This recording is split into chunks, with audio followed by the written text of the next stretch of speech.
nosakt zilo līniju Ozoliņš. Pašaizliedzīgi raus uz priekšu. Minskas hokejs plec un izdodas izveidot bīstamu momentu, un vēl turpinās bīstams moments, un Rīpa tikai tagad ir piespiesta. Rīdznieku laukuma pusē un lūk pieredzējušākais vīrs. 1-1 Meija! Un vēl viens metiens un neļauj izdarīt atkārtot metienu. Arnesons bloķēts arī šīs metiens.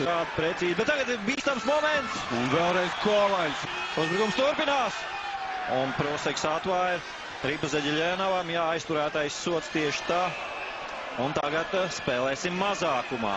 Liekam bez stikla. Pret Zeģeļēnavu. Restpatu metiens garām vārtiem. Faktiski tiek nospēlēts otrais trešdaļa un... Kaspars Saulietis. Diemžēl 0-2. Redzam, Kaspars viens pats tur vārtu priekšā, saņem ripu un precīzi to raidz starp kājsargiem. Bezspēcīgs. Apspēlē viņš Pruseku. Pozicionāli tur kļūdījās mūsu aizsargi. Redzam, nav aizsargi, bet tur Čupris un pretuzbrukums, ka Četkovs. Čupris!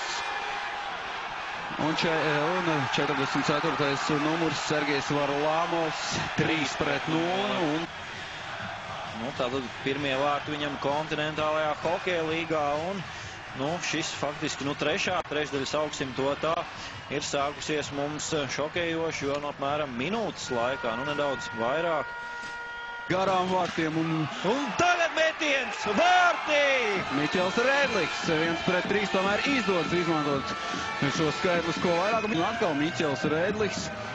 Beidzot arī Kovaļa mūris ir kritis un redzam, Miķels Rēdliks turpina savu lielisko spēli, lielisko sēriju un kārtējie vārti Miķelim. Pretuzbrukums 3-2.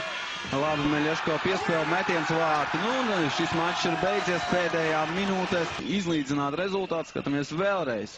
Šeit mēs neko nevaram pārmest komandai, jo tomēr vēl devās arī mazākumā uz priekšu, riskēja, mēģināja aizķerties šajā spēlē.